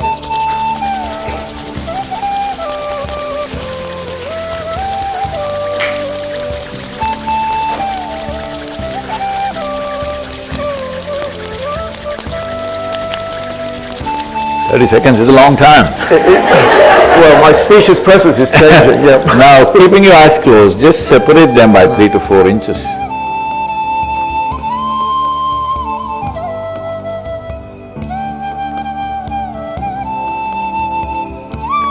Okay? Something happening between your two hands, something little bit, yes, whatever that is. Let's not try to define it, describe it, it's an extension of the body. You can extend the body like this. Right now you have heard of phantom legs and things, somebody loses a leg or a hand. Even though the physical leg is gone, they're still experiencing it because in extended body. As there is a physical body, there is an energetic body which can stay intact if the loss of body is very sudden like that. There are tantrics, we should not go here, I'm entering dangerous territory in a university. Why should I commit suicide like this? Let me leave the tantrics alone. So, there are people who can leave their body here and go and do something and again come back. It's called parakaya pravesh. That means you enter something else. This is extension of the body, which is psychic. Extension of the body and mind to do something is a psychic process. What you're talking about Saint Teresa, that is a spiritual experience, what we people are seeing. Whether she is having a mystical experience or not, nobody will know. She might have, she might not have. But she is definitely, if she is all blissed out, she is having a spiritual experience. I'm just trying to define that. But what the point I'm making is that from the point of view of extending science, these phenomena are interesting because that you can study these phenomena using the sort of techniques that a scientist would use. You can test for telepathy in a laboratory, you can test for psychokinesis, whether you can affect it. Because it's all psychic phenomena. Telepathy, telekinesis, whatever other things that people are talking about, this is all psychic phenomena which I am personally not interested in, because that will not in any way rise a human being beyond their limitations. Exactly. It will only make them little more competent. It's like if I'm using a bad example again, if I have to kill somebody, I must go there and do something to them. But if I have a gun, from here I can shoot them. This is psychic phenomenon. From here I can do things. I don't have to go there and do things. So gun is more efficient than a knife. In UK still they use knives, that's why I'm saying. There are a few guns, but mainly knives, yes. So I'm saying psychic phenomena is like this, you're extending your psychological and physical forces to do certain things and come back. But this will only at the most give you a little advantage in the world. You will not rise anywhere.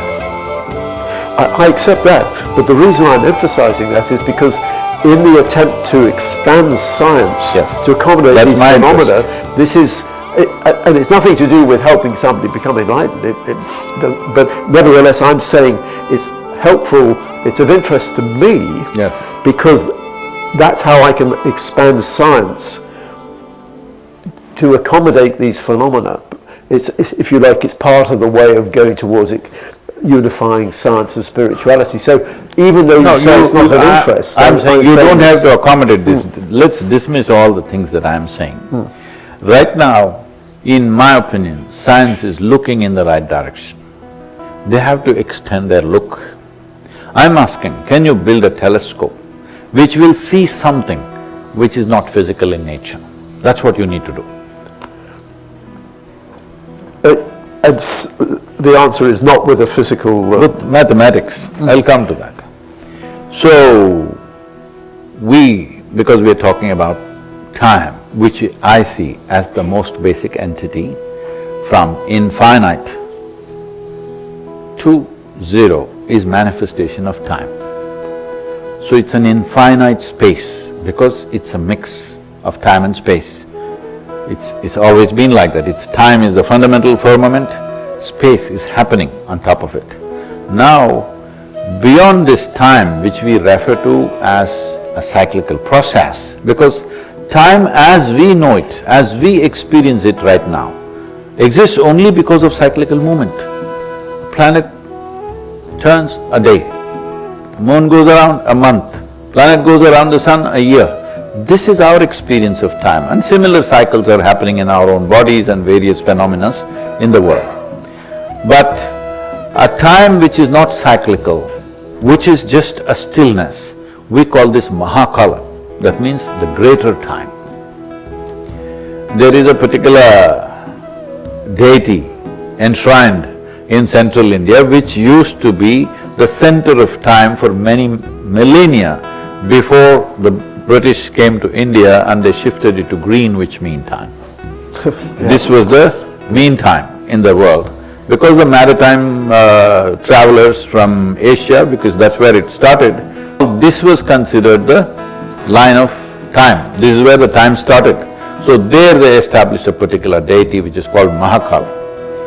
So, well, let me not go into those things, but essentially things were done so that people can experience something beyond the limitations of their body. Because if you do not cross the limitations of your body, you will not cross the cycles of time in any way. Do what you want. As long as this body is there, you are within the manifestation of the cycle of time. So right now, you're looking the right way. If you can only build a telescope somehow, or the telescope need not necessarily be a physical pipe, if even all these numbers can go there and read something or see something which is non-physical in nature, absolutely non-physical in nature, then science will see what is there. Otherwise, we're looking in the direction, but no eyes. And so the question is, how can physics do that? I mean, for example, people are interested… I think we should drop the word physics, because I'm talking about crossing the physical. Well, I mean, even the word… when I talk about expanding physics, to accommodate these phenomena, it is not clear that that is the right word, because most physicists will not want to call it physics. They will say it's philosophy or something. But and so I'm quite happy. In fact, I tend to use another word. I tend to use the word hyperphysics. This is quite good science, systematic way of... Yeah, but you see, within physics itself, there's the whole question of what is physics. Among physicists, it's a big issue now. What do we regard as physics? Because some of the ideas I was talking about yesterday, like M theory and these higher dimensions, we still haven't got any instruments that actually detect these extra dimensions. So people will say, physicists will say, some physicists will say, this isn't physics, this is just mathematics. Or it's just philosophy. Now, what is interesting to me is that what we mean by science has constantly evolved. So in the old days, you used to think that science was to do with experiments. But if you're an astronomer, you can't do experiments with stars and galaxies. In some sense, the universe does the experiments for you, because you've got billions of stars and billions of galaxies. So the universe does the experiments. But it's crucial you're making observations. But then that only works because you've got millions of galaxies and millions of stars. So people would say, well, you only got one universe, so therefore, how can cosmology be a proper part of science? But now we accept it is part of science, it is part of physics, because we understand the theory which explains the universe. And so now we're talking... On what basis do we come to this conclusion there's only one universe? Well, exactly. Now that leads into the next... You've foreseen my next point, which is that now people talk about the multiverse. Which is not spiritual or mystical, it's psychic. And it's... Well, the point is, the multiverse in a certain sense is just in the mind, because we cannot see the other universes. And I get into I've written a book about the multiverse, universe or multiverse, and one gets into arguments with other physicists. They say, this isn't physics, because you can't see the other universe. And a crucial thing about science is, it has to be something you can see. You've got to get evidence. But there are lots of things in science and in physics in particular you can never see, but we still accept as physics. You can never see inside a black hole, but most physicists accept that's part of physics. You can never see a quark, which is the subatomic particle which makes up neutrons and protons, but everybody agrees that this is part of physics. So in physics now, we're used to the idea that there are things which we cannot see and directly get evidence for. But it's regarded as physics because it's part of this mathematical framework, because at least part of the theory can be tested. Now, so one of the counter-arguments, you mentioned the multiverse. Even though you can't see these other universes, you can argue it's still part of physics because they're predicted by theories of physics which can be tested indirectly. But what I'm saying is that there's a whole controversy going on even within physics about what physics is. And in some sense, our paradigms of physics now are essentially just mental models, because the concept of reality, when you talk about higher dimensions and quantum theory, quantum theory has got obviously experimental tests, but these higher dimensions don't yet have experimental tests. And so really it is a creation of mind. If you said psychic, in a sense it is psychic, it's a creation of mind, because at the moment we don't have the eyes, if you like, with which to actually perceive. Going back to the Saint Teresa, suppose out of her blissfulness, she told where was she, in which part of she came from Europe. I've actually forgotten what city she was on. Okay. Aquila in Italy, yeah. If she told the Europeans, make this world your home, out of her, if she has tears of blissfulness, I'm sure she's feeling like that. And she said, make this world your home. Then the Europeans thought, then we should make our home so big it should cover the whole world, which they tried. Now that's a disaster. So physics means studying the phenomena of the physical world. If it reaches the edge of physicality, we must leave there and come up with a new science, isn't it? Come up with a New science, whatever you want to call it, I'll leave that absolutely to you. I mean, that is the point I'm making, that you're changing your view of what science is to accommodate these things. And indeed, you're changing your view of what physics is to accommodate these things. And that is part of the challenge, and that is why the more conventional scientific community is reacting against that. I mean, some of them are reacting against things like higher dimensions, which are relatively respectable in the sense that famous scientists work on them. So even more are they reacting against this idea that you can extend science to accommodate the multiverse and the psychic experience or whatever. But I'm just saying that is part of the process of linking science and spirituality, is changing what you mean by the nature of science. But the nature of science has always changed historically.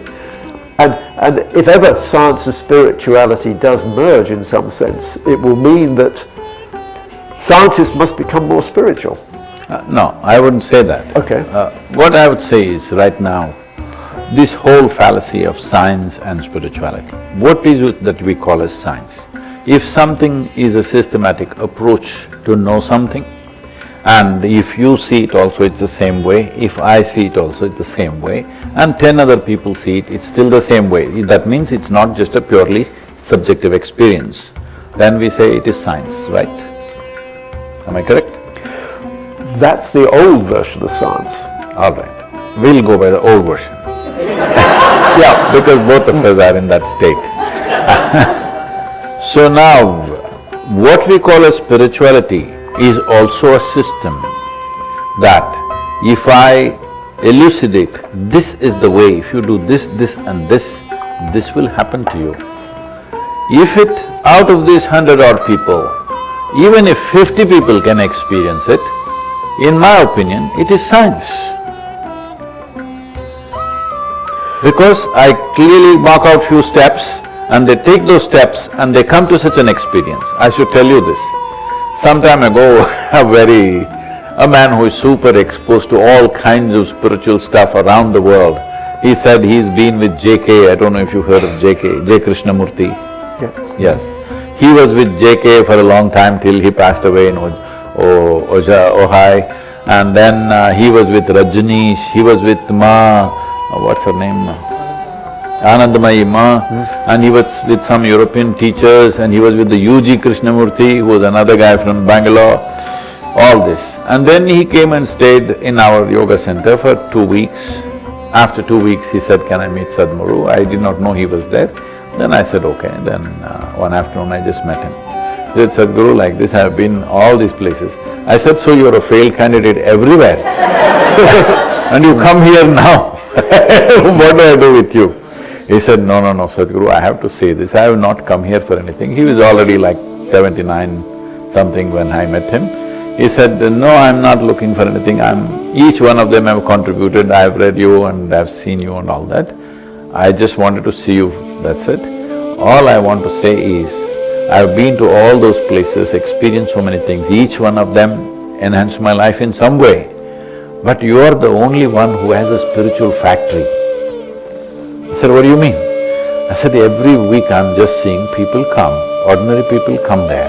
When they're leaving after 3.5 days, they're all bursting with joy and screaming and dancing around and going, one batch after another, they're coming and going the same way. This is a spiritual factory." Then I thought this is a great idea, because a factory means turning things out more efficiently than handmade stuff. I called our people and I know they won't go with that. I said, we should call this Isha Spiritual Factory. Yeah, because the efficiency with which you are functioning, it is a spiritual factory. We have a rollout. Whoever comes this way, when they come out, at least reasonably they'll come out that way, all right? So, when we are able to turn out the same thing or bring a whole lot of people to similar or if not same, similar experiences repeatedly, again and again and again, Not in a few years, not in 200 years like science, for thousands of years we are able to do that. Why is that not science?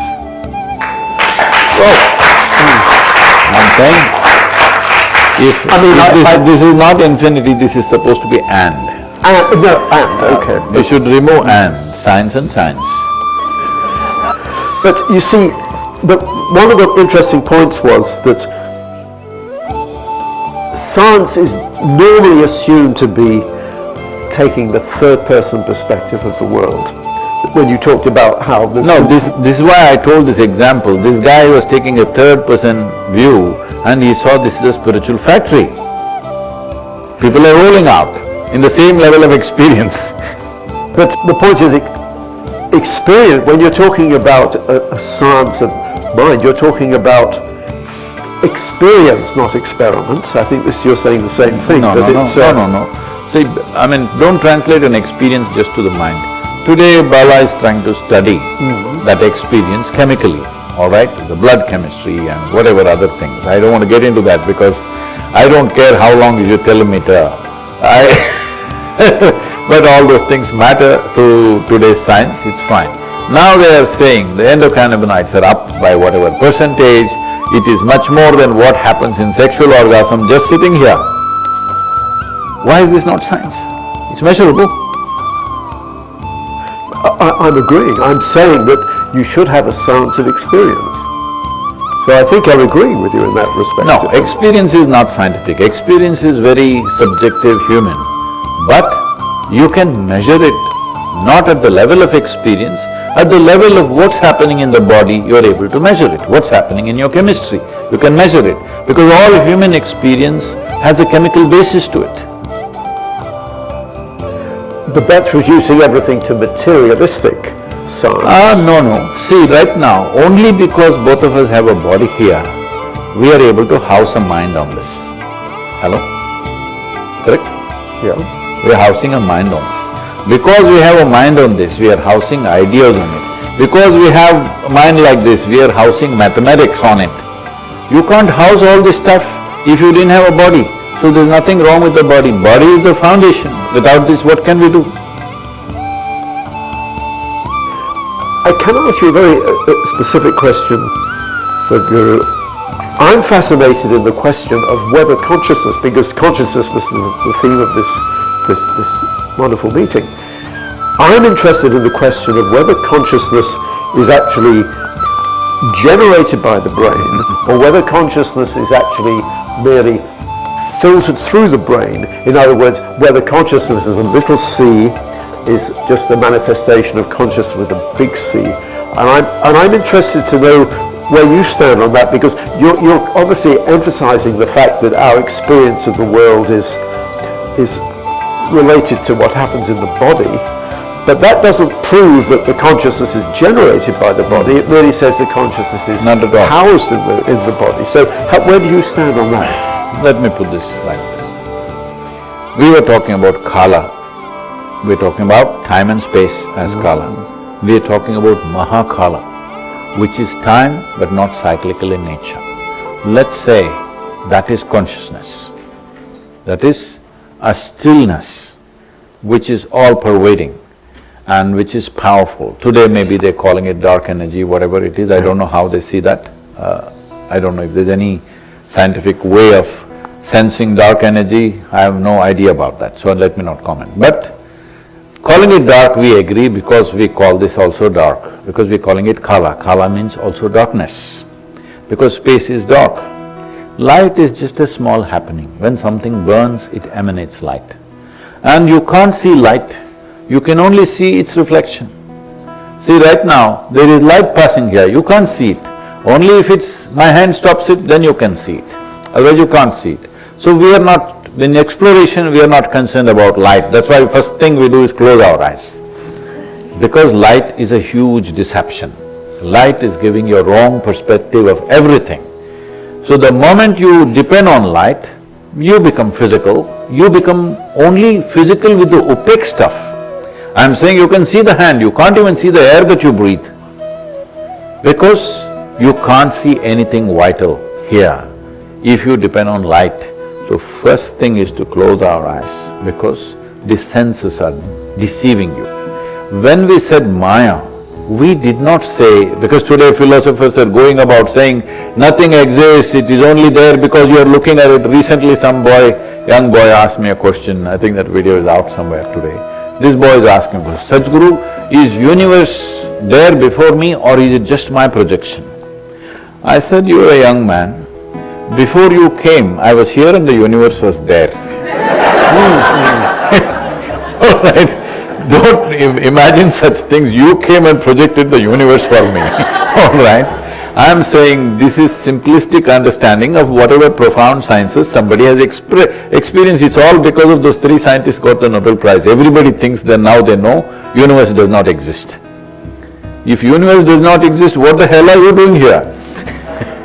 It is just that it doesn't exist the way you see it. This is Maya. Maya means illusion. Illusion means that not necessarily that it does not exist, it is not the way you think it is. It's not the way you are perceiving it for the sake of your survival. It is a completely different phenomena. But you see it this way because this is how you can survive, otherwise you cannot survive. Having said that, so let us assume this non-cyclical time, which is the basis of space, is consciousness. Well, when we were children, all of us would have blown a soap bubble. Were you doing or you were looking through a telescope, sir? It depends on the age, but I mean, I was blowing soap bubbles up to… Yeah, soap bubbles. 15. Suppose you blew… you blew this big bubble, I blew that big bubble. Now I say, see, that's my bubble, the big bubble is my bubble, this is your bubble, this is my bubble. It went poop. Then I don't say this is my air, this is your air.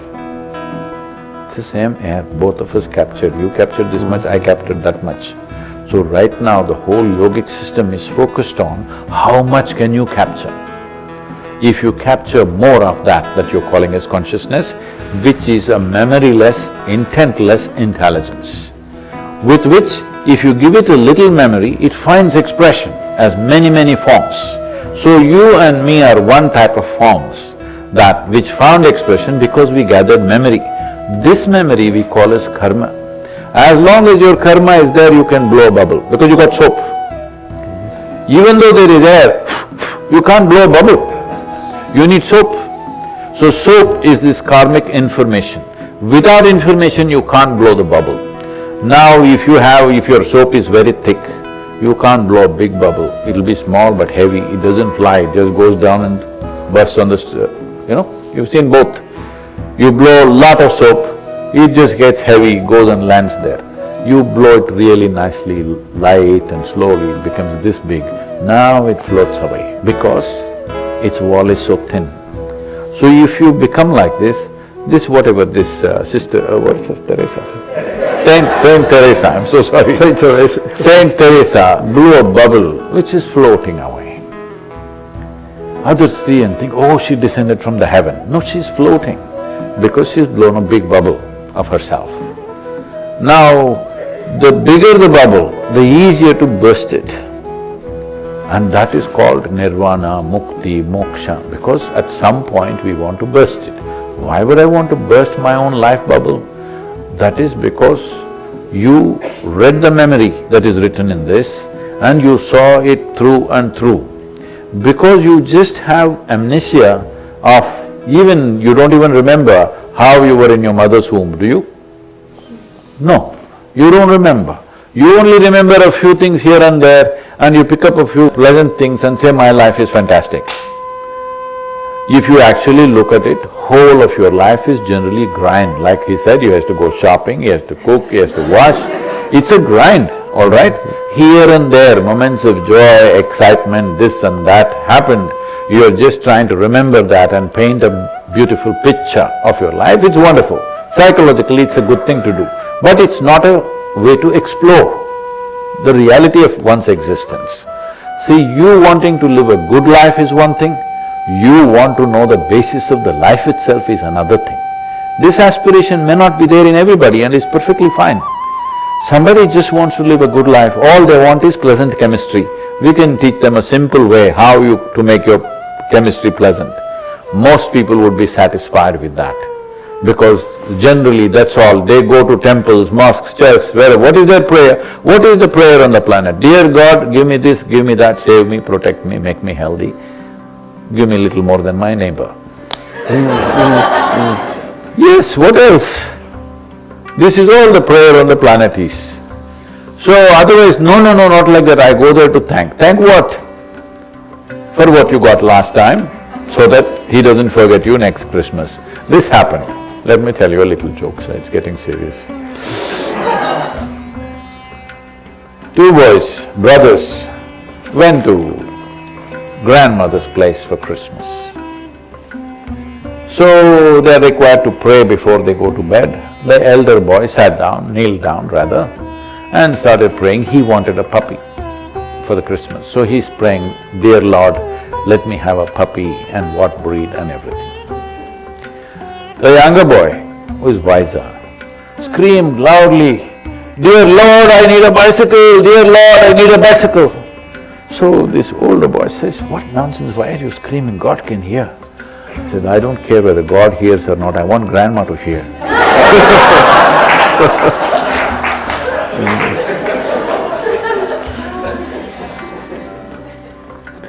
Can I ask you another question, which doesn't follow up from So if it is not asking too much, if I give you a very simple, generally in science you call it a theory, I call it my experience.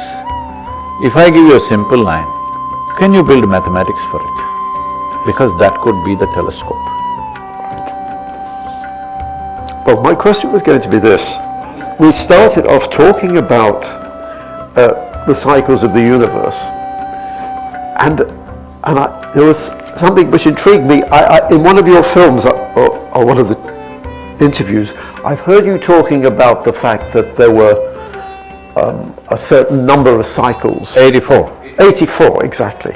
And so I was intrigued about this, not 42, which is the answer to everything in Western, but 84, which of course is 42? Which is twice, 84 is twice 42. Okay. So, but I'm fascinated, where does the figure 84 come from, and why 84?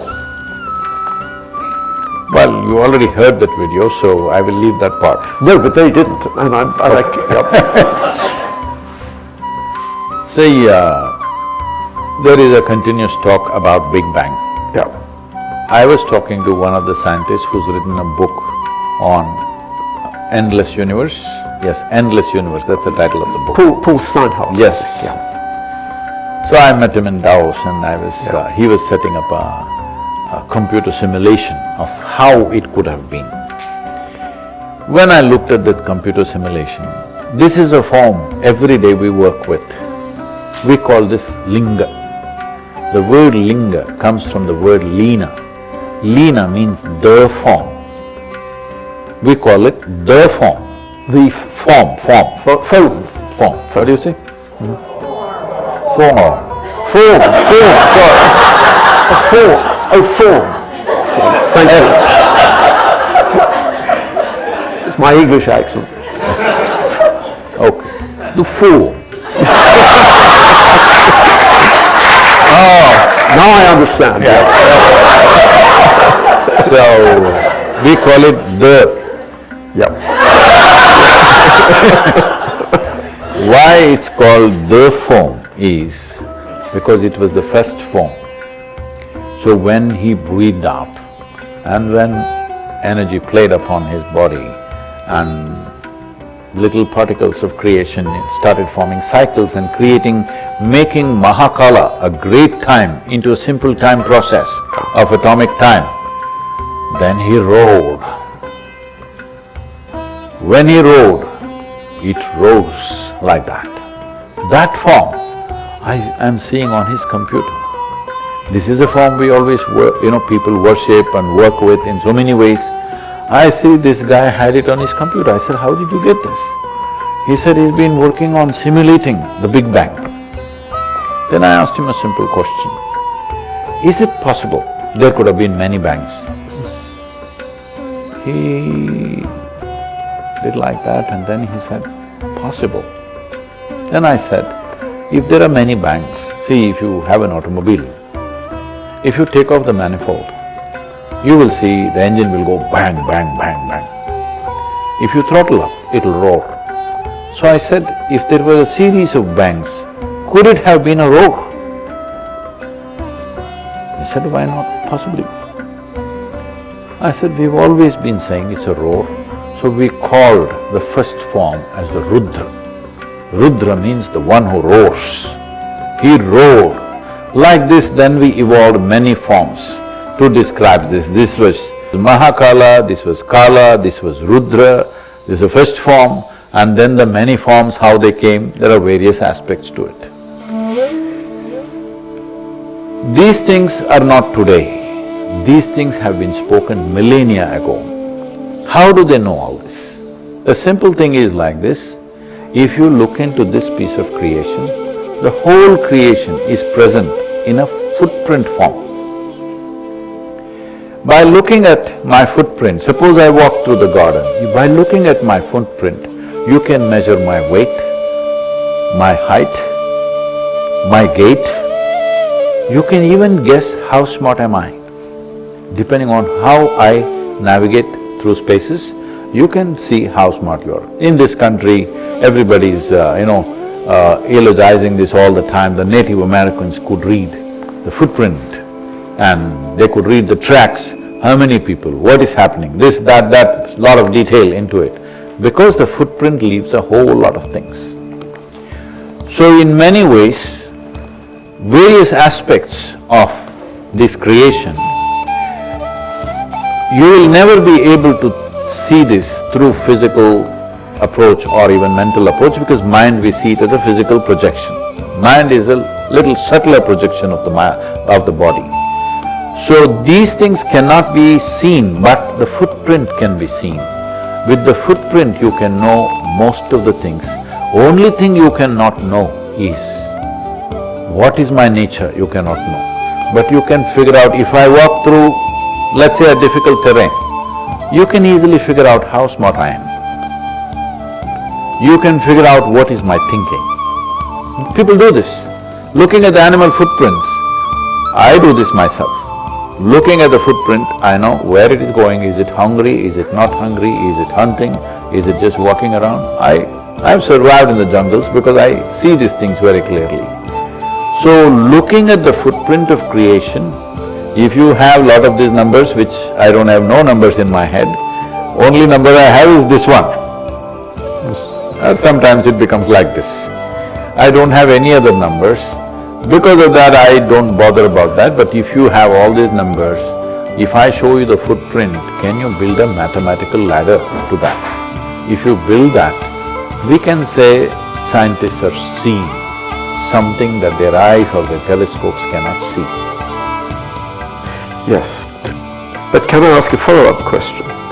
Because one of the reasons cosmologists like myself like to invoke cyclic universes is because of the apparently miraculous fine-tunings of the physical constants which are required for life to arise. This is what's called the anthropic principle, that there are unexplained coincidences between the constants of physics which are required for observers to arise in the universe. And one of the explanations of this is that you have many cycles of the universe, expansion and recollapse, and every time you have a bounce, you change the constants. And so the idea is that many of these cycles are just empty, no mind, no consciousness. But every now and then the constants have the right values for consciousness to arise. And so one reason you invoke cycles of the universe is that means occasionally you're going to be in a universe, well, you have to be in one of the cycles which is suitable for life. So this is one example of the multiverse. Does that tie in at all with the reason for having 84? See, this 84, how we are talking about it is, there are yogis who have done a whole lot of mathematics to it. I'm not one of them. I'm good by knowing it by my experience. I don't wish to write it on the blackboard. I don't have the competence, let me say that. Competence comes only when you care for something, otherwise you don't acquire those competences. So these 84, out of these 84, many have dissolved. Their bare, vague footprint is there, but they have dissolved. But the footprint is there in this. 21 of them have a little larger footprint. Oh. Out of these 21, 10 are almost non-physical. Non-physical, let's say. The remaining 11 are somewhat mildly physical, but the last 4 are reasonably physical. So, we see this number 21 as an important process. Whatever we want to do, we do it in 21 minutes, in 21 ways and all this, because these 21 still have a footprint. If you want to rise beyond your physicality, absolutely, you have to rise beyond all the 21. But you don't have to bother about those things, because if you rise above the physical nature, not just in terms of physical body, but even the information is physical. All information that you carry, which makes you you, whether dead or alive, it still makes you you, that one, we want to rise beyond that. So that imprint carries all this, and out of the 84, 21 are still manifest in different levels of, for lack of words, I'm saying transience, from almost non-existent. Others below 21, they're completely gone, but their footprint is still there. They don't have any influence or impact, their qualities are not imprinted in us. But these 21 qualities are there in us. How many more will happen? 112 will happen. 112? 112. Each one of them may take whatever they've calculated these yojanas up to how long it'll take, that's not my number game, is not my game. So, 112 times it'll happen. After that, it will manifest in a way that it's non-physical and becomes a perpetual universe. A non-physical universe will manifest itself, that it doesn't need physical matter but exists, and even individual existence may happen, we don't know. It may happen, or one massive happening may happen, but a proper manifestation of universe without physicality. When that happens, that is the final one. This is seen as a thing, but I know science will not ever go with that. So let us leave those things. All I am saying is, this simple thing that I am talking about, if I give you the footprints as to how this is evolved, if you can create a mathematical backbone to it, I think it'll make sense to lots of people, and you will be seeing further, not with physical eyes, but mathematically you will be seeing much further than where you are seeing right now. That's fascinating, because that is not one of the standard modern cosmological theories, you see. So, but what you're saying is that you've got these cycles which at some stage evolve beyond the straightforward physical. See, the beautiful thing is, they're clearly defining this.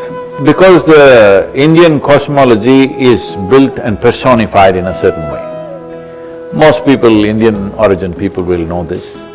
There is a coiled up snake upon which a god is lying down. Yeah. That snake is called Shesha. Shesha means, when we are learning mathematics in Indian languages, the remainder, what do you call it? Remainder. Remainder is called Shesha. What is remaining is Shesha. Even in our common language we use that. Shesha means something left over. So, this snake is the Shesha upon which once again creation begins. So this Shesha leftover, the leftovers are there from last 21 universes. But the imprint of the leftover is diminishing as you go backwards and increasing as you come forwards. But the last 4 are significant. And so was consciousness in only some of these universes? No, all of them were conscious, fully manifest universes. All of them were but conscious. They ran out of time. That what was Kala became Mahakala, but it left footprints. In some footprints they're very strong, we can see exact nature of what they are. Some footprints are very weak, that we can barely see that they are there. And is this evolution towards, after 112 cycles, a non-physical state, does that correspond to a sort of evolution of consciousness? In a way, it is like consciousness graduating, that without physical form it can manifest itself.